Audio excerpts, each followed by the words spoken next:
ಇದನ್ನ ಅರ್ಧಂಬರ್ಧ ಇದೆ. ಪೊಲೀಸರಿಗೆ ಹೆಚ್ಚು ಅಧಿಕಾರಗಳನ್ನು ಕೊಡುವುದು, ಯಾರು ಜನಪರ ಹೋರಾಟ ಮಾಡ್ತಾರೆ, ಯಾರ ಜನರ ಸಮಸ್ಯೆಗಳ ಸಲುವಾಗಿ ಸರ್ಕಾರದ ಗಮನ ಸೆಳೆಯೋಕ್ಕೆ ಇವತ್ತೇನು ಹೋರಾಟ ಮಾಡ್ತಾರೆ ಅದನ್ನು ಹತ್ತಿಕ್ಕುವಂತ ಒಂದು ಬಿಲ್ಲು. ಇದರಿಂದ ಏನಾಗ್ತದೆ ಅಂತಾರೆ ಅಧ್ಯಕ್ಷರೇ, ಇವತ್ತು ಶಾಂತ ರೀತಿಯಿಂದ ಒಂದು ಹೋರಾಟ ನಡೆದಿರ್ತದೆ. ಆಡಳಿತ ಪಕ್ಷ ಇವತ್ತು ಕಾಂಗ್ರೆಸ್ ಇರ್ಬೋದು, ಬಿಜೆಪಿ ಇರ್ಬೋದು, ಅದನ್ನ ಹೇಳಕ್ ಹೋಗೋದಿಲ್ಲ. ಯಾವ ಆಡಳಿತದಲ್ಲಿರುವಂಥವ್ರು ಹೇಳಿಬಿಡ್ತಾರೆ ಅಲ್ಲಿರುವಂಥ ಅಧಿಕಾರಿಗೆ ಇದನ್ನೇನಾದರೂ ಮಾಡಿ ಇದ್ರ ಬಗ್ಗೆ ಬಡಿಬೇಕು, ಇವ್ರನ್ನೆಲ್ಲ ಕೇಸ್ ಹಾಕ್ಬೇಕು, ಇವ್ರಿಗೆ ಜೀವಾವಧಿ ಶಿಕ್ಷೆ ಹಂಗಂದ್ರೆ ಏನು ಮಾಡಬೇಕು ಅನ್ನೋಂಥದ್ದು ಹೇಳಿಬಿಡ್ತಾರೆ. ಅಂಥ ಅಧಿಕಾರಿ ಒಬ್ಬ ಯಾರೇ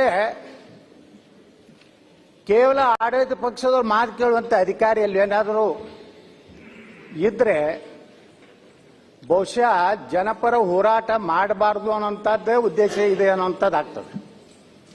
ಇದು ಬ್ರಿಟಿಷರ್ಗಿಂತ ಹೆಚ್ಚು ಕಠಿಣ ಕಾನೂನು. ಇದು ಅಪಾಯಕಾರಿ. ಯಾಕೆ ನಾವು ಜನಪರ ಹೋರಾಟ ಮಾಡ್ತಾ ಇರ್ತೀವಿ ಕುಡಿ ನೀರಿನ ಸಮಸ್ಯೆ ಸಲುವಾಗಿ, ದೇಶದ ಹಿತದೃಷ್ಟಿಯಿಂದ. ಇವತ್ತು ಮಾನ್ಯ ಗೃಹ ಸಚಿವರು ಬೆಳಗಾವಿಯ ಹೋರಾಟದ ಬಗ್ಗೆ ಪ್ರಸ್ತಾವ ಮಾಡಿದ್ರು. ಅದು ನಮ್ಮ ಹೋರಾಟ, ಒಂದು ಸಮುದಾಯ, ಲಿಂಗಾಯತರ ಒಂದು ಸಮುದಾಯದ ಹೋರಾಟ. ಅಲ್ಲಿ ಒಬ್ಬ ಹಿರಿಯ ಪೊಲೀಸ್ ಅಧಿಕಾರಿ ಬಂದು ಬಿನ್ ಡ್ರೆಸ್ನಲ್ಲಿ ಬಂದು ಲಾಠಿ ಚಾರ್ಜ್ ಮಾಡಬೇಕಾದಂತ ಏನೇನು ಪೂರ್ವ ಕ್ರಮಗಳನ್ನ ಕೈಗೊಳ್ಳದೆ ಅದಕ್ಕೆ ಆದಂತ ಒಂದು ಪ್ರೊಸೀಜರ್ ಇದೆ.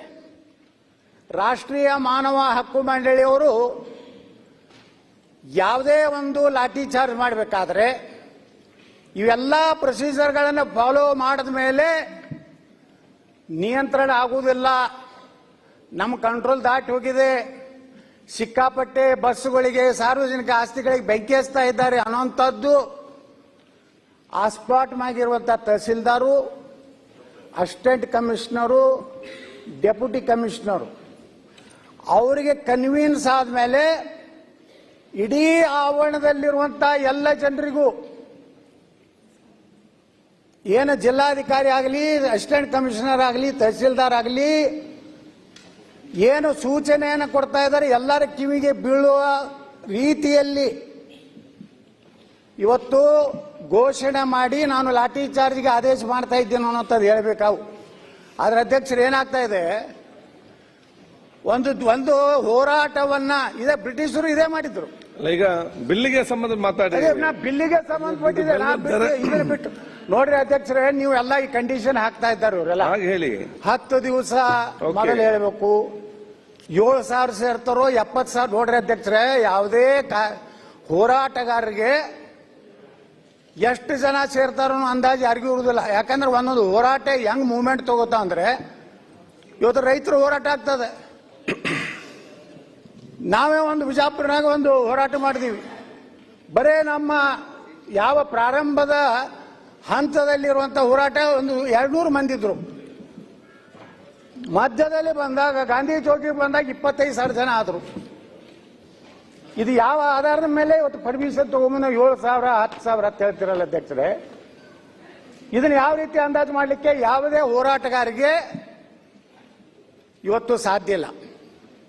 ಅದಕ್ಕೆ ಅಧ್ಯಕ್ಷರೇ, ಇವತ್ತು ನೀವೇನು ರಿಸ್ಟ್ರಿಕ್ಷನ್ ಹಾಕ್ತಾ ಇದ್ದೀರಲ್ಲ, ಯಾರು ಹೋರಾಟ ಮಾಡ್ತಾರೋ ಅವ್ರಿಗೆ ಜವಾಬ್ದಾರಿಯನ್ನ, ರೆಸ್ಪಾನ್ಸಿಬಿಲಿಟಿ, ಅಕೌಂಟಬಿಲಿಟಿಯನ್ನು ಫಿಕ್ಸ್ ಮಾಡ್ತಾ ಇದ್ದೀರಲ್ಲ, ಅಧಿಕಾರಿಗಳಿಗೂ ಸಹ ಇದೇ ಶಿಕ್ಷೆ, ಇದೇ ರೀತಿಯ ದಂಡ ಹಾಕಬೇಕು. ಒಬ್ಬ ಏನೋ PSI ಒಬ್ಬ DSPO ಯಾವುದೇ ಒಬ್ಬ ರೂಲಿಂಗ್ ಪಾರ್ಟಿ MLA ಹೇಳೋದು ಅಥವಾ ಹೋಮ್ ಮಿನಿಸ್ಟರ್ ಫೋನ್ ಮಾಡಿ ಹೇಳಿದ್ರು, ನೋಡಿ ಅದು ಯಾವ ಹೋರಾಟ ಮಣ್ಣು ಕೊಡ್ಬೇಕಂತ ಹೇಳಿದ್ರು, ಬಂದು ಸುಮ್ಮನೆ ಲಾಠಿ ಚಾರ್ಜ್ ಮಾಡ್ತಾನೆ. ಇವತ್ತು ಅನೇಕ ಹಬ್ಬದ ಗಣೇಶೋತ್ಸವನೇ ಉದಾಹರಣೆ ತಗೋರಿ ಅಧ್ಯಕ್ಷರೇ, ಮೆರವಣಿಗೆ ಹೊಂಟಿರ್ತದೆ. ಅಲ್ಲಿರುವಂಥ ಜನ ದೇವರ ಶ್ರದ್ಧೆಯಿಂದ ಹೋಗ್ತಿರ್ತಾರೆ. ಯಾವುದೋ ಒಂದು ಪ್ರದೇಶದಲ್ಲಿ ಪೆಟ್ರೋಲ್ ಬಾಂಬ್ ಹಾಕಿದ್ರು, ಕಲ್ಲು ಒಗೆದ್ರು, ಏನು ಇದನ್ನ ಕತ್ತಿ ಗುರಾಣಿ ತಗೊಂಡು ಹೊರಗೆ ಬಂದ್ರೆ ಯಾರು ತಪ್ಪು ಮಾಡ್ಯಾರು ಅವ್ರನ್ನ ಅರೆಸ್ಟ್ ಮಾಡಬೇಕು, ಅವ್ರ ಮೇಲೆ ಕೇಸ್ ಹಾಕ್ಬೇಕು. ಈ ಪೊಲೀಸ್ ಇಲಾಖೆ ಏನಾಗ್ಬಿಟ್ಟದಂದ್ರೆ ಅವ್ರ 150 ಜನರನ್ನ ಅರೆಸ್ಟ್ ಮಾಡೋದು, ಇವ್ರನ್ನ 150 ಜನರನ್ನ ಅರೆಸ್ಟ್ ಮಾಡೋದು, ಮುಗಿತಪ್ಪ ಇವ್ರ ಕೆಲಸ. ಎರಡು ಕೂಡಿ ಕೋರ್ಟ್ ಅಡ್ಡಾಡಬೇಕು. ಕೋರ್ಟ್ನಾಗಿದ್ರೆ ಮತ್ತೆ ನಿರ್ದೋಷ. ನನ್ನ ಮಗೆ 26 ಕೇಸ್ ಹಾಕಿದ್ರೆ ಅಧ್ಯಕ್ಷರೇ. ಈ ರೀತಿ ಅಧಿಕಾರಿಗಳಿಗೂ ಸಹ ಅಕೌಂಟಬಿಲಿಟಿ ಇರಬೇಕು. ನೀ ಲಾಠಿ ಚಾರ್ಜ್ ಯಾಕೆ ಮಾಡಿದಿ ಇದನ್ನ ಕೇಳಬೇಕು. ನೀನು ಅಧಿಕಾರಿಗಳಿಗೆ ನೀವು ಪೂರ್ಣ ಫ್ರೀ ಕೊಟ್ಟರೆ ಇದು ಚಲೋ ಆಯ್ತತ್ತಾರ. ಅವರು ಯಾವ ಹೋರಾಟ ಮಾಡಬೇಡಪ್ಪ, ಆರಾಮ್ ಪೊಲೀಸ್ ಸ್ಟೇಷನ್ ಆಗಿರ್ತೀವಿ, ಎಲ್ಲಕ್ಕೂ ಪರ್ಮಿಷನ್ ಕೊಡುವಲ್ಲ. ಏನಾದರೂ ಒಂದು ನೆಪ ಒಡ್ಡಿ ಈ ರೀತಿ ಇವತ್ತೇನು ಏನಾಗ್ಬಿಟ್ಟದಂದ್ರೆ ಇವತ್ತು ಇದನ್ನೇನು ನೀವು ತಗೊಂಡು ಬರ್ತಾ ಇದ್ರಿ ಗೃಹ ಮಂತ್ರಿಗಳೇ, ಇವತ್ತು ನೀವು ಆಡಳಿತ ಪಕ್ಷದಾಗ ಇದೀರಿ, ಭಾಳ ನಿಮಗೆ ಒಳ್ಳೇದು ಅನಿಸ್ತದೆ. ನಾಳೆ ನೀವು ವಿರೋಧ ಪಕ್ಷಕ್ಕೆ ಬರೋರೇ ಅಲ್ಲ, ಇನ್ನು ಆ ಕಡೆ ಕೂತವ್ರು ಏನು ಮಾಡ್ತಾರ, ನೀವೇನು ಇದನ್ನ ರಾಮಬಾಣ ಉಪಯೋಗ ಮಾಡಿರ್ತಾರಲ್ಲ ಅದು ಮತ್ತೆ ನಿಮ್ಮ ತಿರುಗು ಬಾಣ ಆಗೋದೆ. ಅದಕ್ಕೆ ಯಾವುದೇ ಒಂದು ಕಾನೂನಿನಲ್ಲಿ ತಿದ್ದುಪಡಿ ವಿಧೇಯಕ ತರಬೇಕಾದ್ರೆ ಮೆರಿಟ್ಸ್ ಆ್ಯಂಡ್ ಡಿಮೆರಿಟ್ಸ್ ಹೋಗ್ಬೇಕು. ಇಲ್ಲಾಂದ್ರೆ ಅಧ್ಯಕ್ಷರೇ ಯಾರೂ ಹೋರಾಟ ಮಾಡೋದು ಬಿಡ್ಬೇಕಾಗ್ತದೆ. ಇದನ್ನೆಲ್ಲ ನಿಮ್ಮ ಜೀವಾವಧಿ ಶಿಕ್ಷೆ, 1 ಕೋಟಿ ರೂಪಾಯಿ ಇಂಡೆಮ್ನಿಟಿ ಬಾಂಡ್ ನೋಡ್ರಿ. ಈಗ ಒಂದು ಪ್ರೊಸೆಷನ್ ತೆಗಿತೀವಿ, ಅದರಾಗ ಕೆಲವೊಂದು ಕುಚೋತಿ ವ್ಯಕ್ತಿಗಳನ್ನ ನಮ್ಮ ವಿರೋಧಿಗಳು ಅವರು ರೊಕ್ಕ ಕೊಟ್ಟು ಅವ್ರು ದಾರು ಕುಡಿಸಿ ಹೋಗಿ ನೀನೇ ಕಲ್ಲು ಹೋಗಿದ್ದು ಅಂದ್ಬಿಡ್ತಾರೆ. ಇವ್ರು ಶಾಂತ ಹೊಂಟಿರ್ತೈತೆ ಪಾಪ ಪ್ರೊಸೆಸರ್, ಅವ ಕಲ್ಲು ಹೋಗಿತಾನೆ. ಅವನೋ ಮಾಡಿದ ತಪ್ಪಿಗೆ ಇದನ್ನ ಹೋರಾಟವನ್ನ ಏನ್ ನೇತೃತ್ವ ತಗೊಂಡಿರ್ತಾರೆ ಅವ್ರನ್ನ ನೀವು ಶಿಕ್ಷೆ ಒಳಪಡಿಸ್ತೀರಾ? ಈ ರೀತಿ ಇದು ಬಹಳ ಈ ಒಂದು ಕಾನೂನು ಅಂತ ನೀವು ತಿದ್ದುಪಡಿ ತರ್ತಾ ಇದ್ದೀರಿ. ನಿಜಕ್ಕೂ ಇದು ಜನಪರ ಹೋರಾಟವನ್ನು ಹತ್ತಿಕ್ಕುವಂಥದ್ದು. ನಮ್ಮ ಹೋರಾಟ ಮೂಲಭೂತ ಹಕ್ಕೇನು, ಈ ಭಾರತಕ್ಕೆ ಸ್ವಾತಂತ್ರ್ಯ ಸಿಕ್ಕಿದ್ದೇ ನಮ್ಮ ಮೂಲಭೂತ ಹಕ್ಕುಗಳ ಚ್ಯುತಿಯಾಗಿದ್ದಕ್ಕೆ ಬ್ರಿಟಿಷರ ವಿರುದ್ಧ ನಾವು ಹೋರಾಟ ಮಾಡಿದ್ದು. ನೀವು ಹೊಳ್ಳಿ ಮತ್ತೆ ಬ್ರಿಟಿಷರ ಕಾನೂನುಗಳನ್ನ ತರ್ತಿದ್ರೆ ಜನಪರ. ಹಾಗಾದ್ರೆ ಇವತ್ತು ಅಧ್ಯಕ್ಷರಲ್ಲಿ ನಾ ಕೇಳ್ತೀನಿ ನಿಮಗೆ, ನೀವು ಸರ್ಕಾರ ಏನು ಮಾಡ್ತೀರಿ? ಒಂದು ಹೋರಾಟಕ್ಕೆ ಒಂದು ಕಡೆ ದಳ್ಳಿ ಕುಂಡಿರ್ತಾರೆ, ಸಣ್ಣ ಪುಟ್ಟ ವಿಷಯ ಇರ್ತದೆ, ಅಷ್ಟೂ ನೀವು ಮಾಡುವುದಿಲ್ಲ, ಅವರಿಗೆ ಅಪಾಯಿಂಟ್ಮೆಂಟ್ ಕೊಡುವುದಿಲ್ಲ, ಅವ್ರಿಗೆ ಅಪಮಾನ ಮಾಡ್ತೀರಿ. ಅವರು ಅಲ್ಲಿ ಎಲ್ಲಿ ಹೋರಾಟದ ಕೂತ್ರ ಅಲ್ಲಿ ಯಾರು ಹೋಗುವುದಿಲ್ಲ, ಮಂತ್ರಿಗಳು ಹೋಗುವುದಿಲ್ಲ, ಸಂಬಂಧಪಟ್ಟಂತ ಜಿಲ್ಲಾಧಿಕಾರಿ ಹೋಗುವುದಿಲ್ಲ.